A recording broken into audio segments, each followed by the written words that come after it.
आज के blouse cutting lecture में हम boat neck blouse cutting master point, front part और बैक पार्ट के बारे में समझेंगे।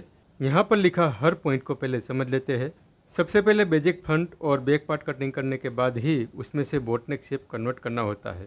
यह नेक का शेप नाव के नीचे का पार्ट जैसा बनने से उसे बोटनेक बोला जाता है।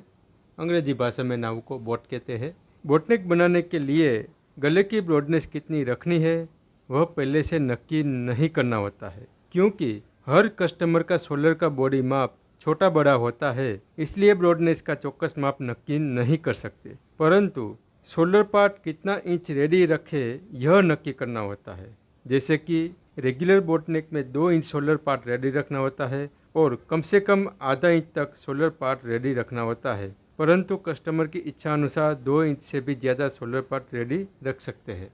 कई स्टूडेंट ये दुविधा में रहते हैं कि हमें बोटनेक बनाना है तो हमें यहाँ से ब्रॉडनेस कितना रखना है, 4.5 रखना है, 5 रखना है, 5.5 रखना है।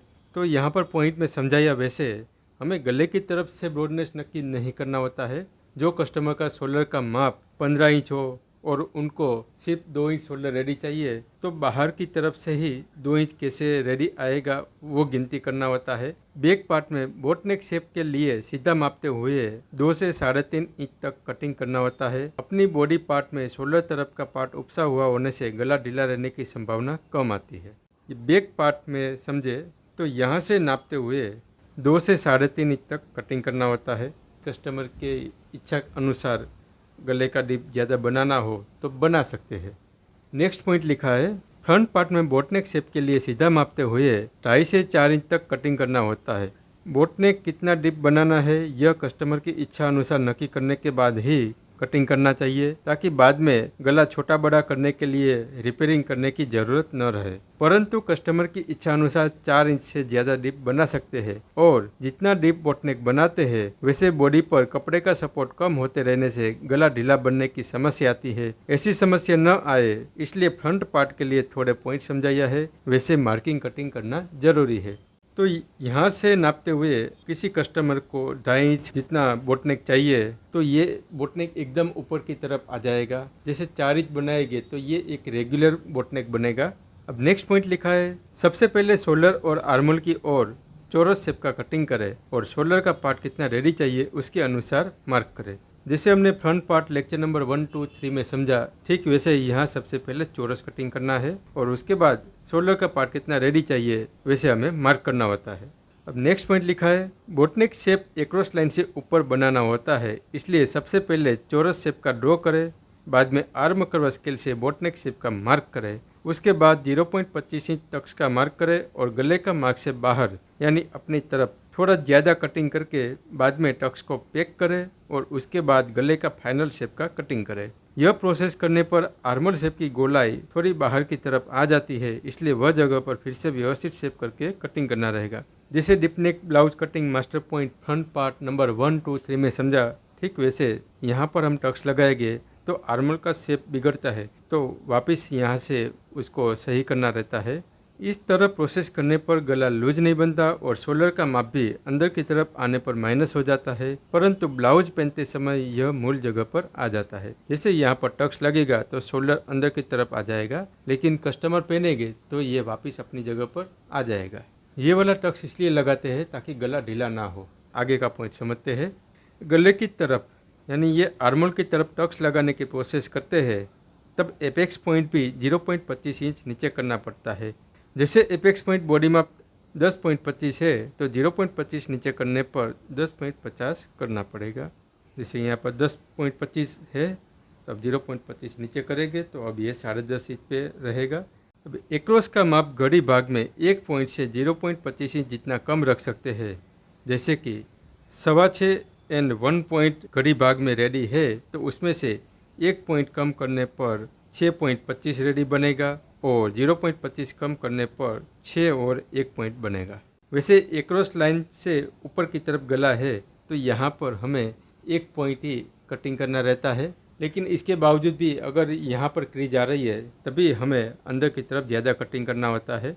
तो ये सब के लिए आपने जो एक्रॉस का नाप लिया हो वो सही तरह से लिया हुआ होना ज़रूरी है। अब नेक्स्ट पॉइंट समझते हैं। अपर चेस्ट का माप में लूजिंग दिया हो तो एपेक्स पॉइंट से गले की तरफ टक्स देने की ज़रूरत पड़ सकती है। यह टक्स बनाने पर एक्रोस और अपर चेस्ट का माप टाइट हो जाता है। अब ध्यान रखें कि कोई भी ब्लाउज में आर्मोल की तरफ अनिवार्य टक्स देते हैं तब भी अपर चेस्ट का माप टाइट होता है, इसलिए गले की तरफ का टक्स देते हैं तब नक्की करना रहता है कि एक्रोस और अपर चेस्ट का माप को कितना टाइट करें। आर्मोल टक्स के बारे में लेक्चर नंबर 22 में हमने समझा, फ्रंट पार्ट नंबर 1, 2, 3 में भी समझाया गया। लास्ट में लिखा है ऊपर के हर पॉइंट प्रैक्टिकल समझना जरूरी है। अब सबसे पहले हम बैक पार्ट से प्रैक्टिकल समझना शुरू करेंगे। तो बैक पार्ट में बोटनेक शेप के लिए सीधा मापते हुए, यहाँ पर लिखा है 2 से 3.5 इंच कटिंग सीधा मापते हुए, यानी इस तरह से हमें नापना होता है। बोटनेक ब्लाउज या कुर्ती जो भी बना रहे हो तो ज़्यादातर समस्या फ्रंट नेक में ही होती है। बैक पार्ट में गला ढीला रहने की समस्या बिल्कुल कम रहती है, क्योंकि यहाँ से हमारा बॉडी पार्ट उपसा हुआ होता है, उसके कारण यहाँ तो लूज़ नहीं होता। अब हमारी बॉडी में फ्रंट पार्ट कैसा होता है कि यहाँ से बैठा हुआ होता है, अंदर की तरफ होता है, और बस्ट के कारण ये पार्ट थोड़ा यहाँ पे खुला रहता है, तो उसके कारण यहाँ पर गला लूज़ बनता रहता है। अगर आपने बोटनेक ब्लाउज बनाया उसमें गला लूज़ हो रहा है तो आप अपने हाथों से इसको ऐसे पकड़िए। जैसे आप यहाँ पकड़ेंगे तो यहाँ पर एक प्रकार का टक्स जैसा दबा दिया। अब देखें तो गला एकदम यहाँ बॉडी में बैठा हुआ रहता है। तो सेम वही प्रोसेस हम फ्रंट पार्ट में समझाने की कोशिश कर रहे हैं। अब हम पेपर में इसका मार्किंग के साथ समझना शुरू करते हैं। यहाँ पर हम लास्ट 3.5 इंच नाप है वही कटिंग करेंगे। 3.5 इंच पे एक मार्क कर देना है। अब हमें शोल्डर पार्ट कितना रेडी चाहिए वो नक्की करना होता है। शोल्डर मार्जिन का मार्क करना है, जो हम स्लीव लगाते वक्त जितना नाप लेंगे। फिर यहाँ से हमें 1.25 इंच शोल्डर रेडी चाहिए तो उसके अकॉर्डिंग मार्क करें। अब स्केल को इस तरह से रखते हुए इसे मार्क कर दीजिए, और आर्म कर्व स्केल से आपको जैसा शेप चाहिए वैसा शेप कर दीजिए। अब नेक्स्ट पॉइंट समझते हैं। बैक पार्ट में बोटनेक शेप एक्रॉस लाइन से ऊपर बनाना होता है, इसलिए उसके लिए deep neck blouse cutting master point back part number 1 अनुसार समझना रहेगा। तो जैसे deep neck blouse cutting master point back part number 1 में समझा था, वो स्प्रेड वाली प्रोसेस यहाँ पर आपको करना है। पहले ये पेपर में कटिंग कर लेते हैं। यही एक सिंपल प्रोसेस हुआ जिसमें हमें डायरेक्टली कटिंग कर लेना है। अब हम वही प्रोसेस को कपड़े में समझते हैं। आधा इंच एक्स्ट्रा पार्ट है उसको फोल्ड कर दीजिए।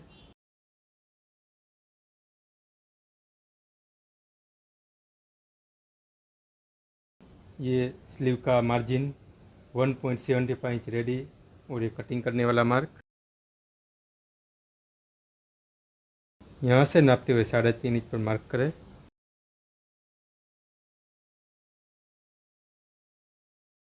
अब हम इसको डायरेक्ट कटिंग कर लेंगे तो शोल्डर पार्ट बाहर से स्प्रेड हुआ तो यहाँ कम हो जाएगा, तो इसलिए गले का शेप को पहले थोड़ा अंदर की तरफ ऐसे कटिंग करें। यहाँ पर हमें जो गला रेडी चाहिए वही मार्क करना है, तो यहाँ पर ये रेडी मार्क बनेगा, तो हमें यहीं से कटिंग करना है। अब हमें पहले टक्स को पैक करना है।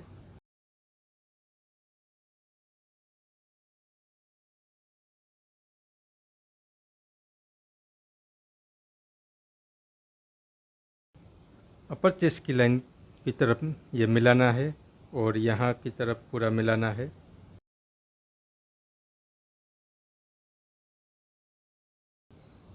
अब यहाँ पर देखें तो 1 पॉइंट जितना पार्ट ऊपर की तरफ निकला है, लेकिन बाहर की तरफ शोल्डर स्प्रेड नहीं हुआ है।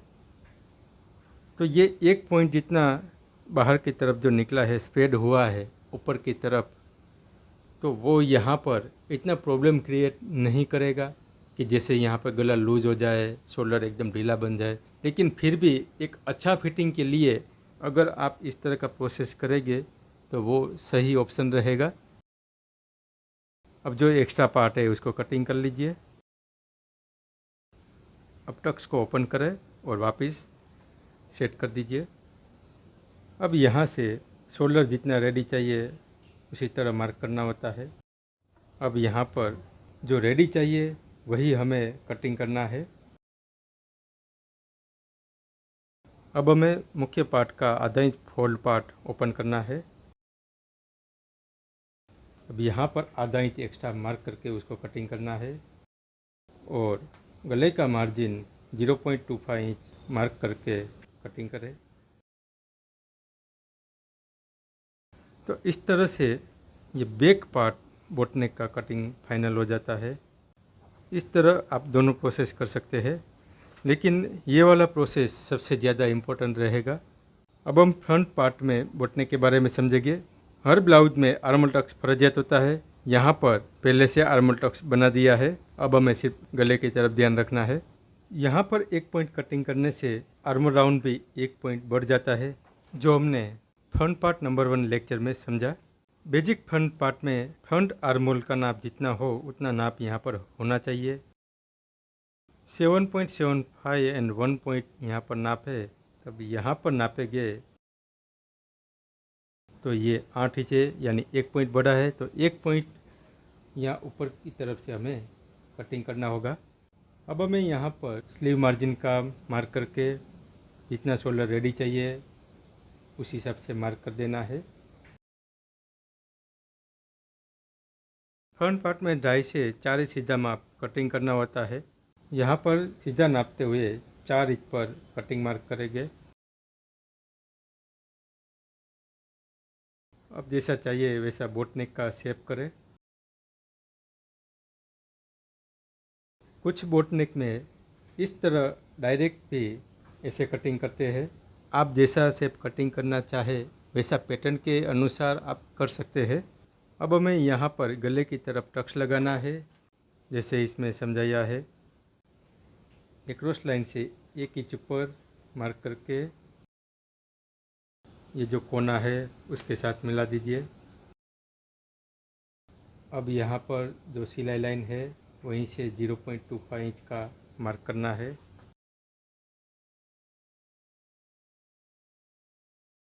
आर्मोल की सिलाई लाइन से मिलाते हुए ये टक्स का शेप बनाए। अब जैसे यहाँ पर समझाया कि आपको गले की तरफ का टक्स लेना हो तो 0.25 इंच तक यहाँ टक्स ले सकते हैं, लेकिन ये डिपेंड करता है आपने अपर चेस्ट में कितना लूजिंग लगाया है। देखिए यहाँ पर टक्स लेना हो तो अपर चेस्ट का माप तो टाइट होता ही है, लेकिन यहाँ पर एक्रोस का मेजर है वो भी इतना टाइट हो रहा है। ऑलरेडी हमने एक पॉइंट तो कम किया है, लेकिन यहाँ पर एक पॉइंट से थोड़ा ज़्यादा कम होता है, तो इसलिए यहाँ पर ध्यान रखना होता है कि आपको ये टक्स बनाना हो तो एक्रोस का मेजर और अपर चेस्ट का मेजर ज़रूरत से ज़्यादा टाइट ना हो जाए, नहीं तो फिर यहाँ से खिंचाव आएगा जिसके कारण अनकंफर्टेबल फिटिंग होता रहेगा। अब पहले यहाँ थोड़ा ऊपर की तरफ से एक कटिंग कर लेना है और यहाँ पर टक्स को पैक करना है। जब भी टक्स को पैक करना है तब आर्मोल की तरफ ऐसे कट लगा दीजिए।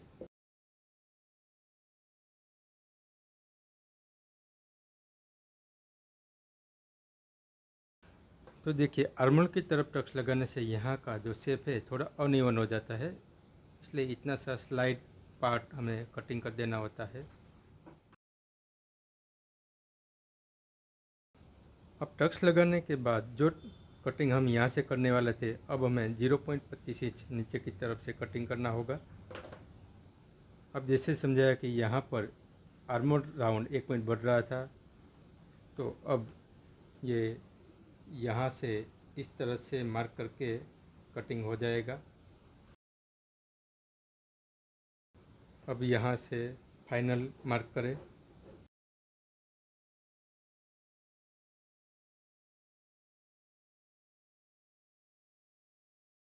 अब इसको कटिंग कर लीजिए। अपने अपर चेस्ट में ज़्यादा लूजिंग लगाया हो तो यहाँ पर टक्स लगाना होता है, क्योंकि लूजिंग के कारण भी गला ढीला होता है। जैसे यहाँ पर हमने आर्मल टक्स लगाया है तो इसका अपर चेस्ट नीचे की तरफ बनेगा, तो इसका अपर चेस्ट का बॉडी माप 35 इंच है, तो यहाँ पर 0.9 इंच नाप आया है। अगर यहाँ से टक्स लेंगे तो अपर चेस्ट का माप भी थोड़ा टाइट हो जाएगा, लेकिन टक्स कैसे लेना है खाली सिर्फ वो समझ लेते हैं। टोटल 0.25 इंच ही टक्स लेना है।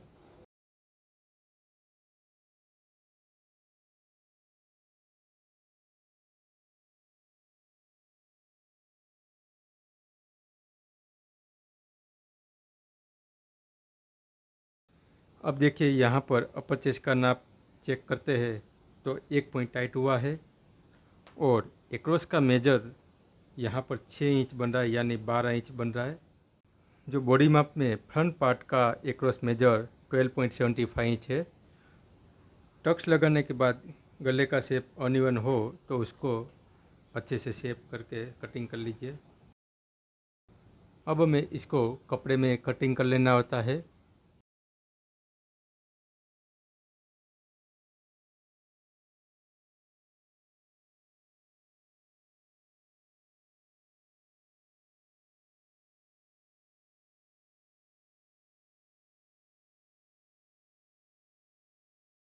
इस तरह फ्रंट और बैक पार्ट का बोटनेक कटिंग हो जाएगा। अभी तक हमने जो लेक्चर समझाया, डिप नेक, फ्रंट पार्ट, बैक पार्ट और ये बोटनेक, ये सब एक्सप्लेन लेक्चर के पहले का महत्वपूर्ण पार्ट है। तो ये सब पार्ट को आपको ध्यान से समझना है ताकि एक्सप्लेन लेक्चर में आपको ज़्यादा डिटेल में समझाने की आवश्यकता ना रहे। तो मिलते हैं हम नेक्स्ट लेक्चर में एक नए टॉपिक के साथ। Thank you.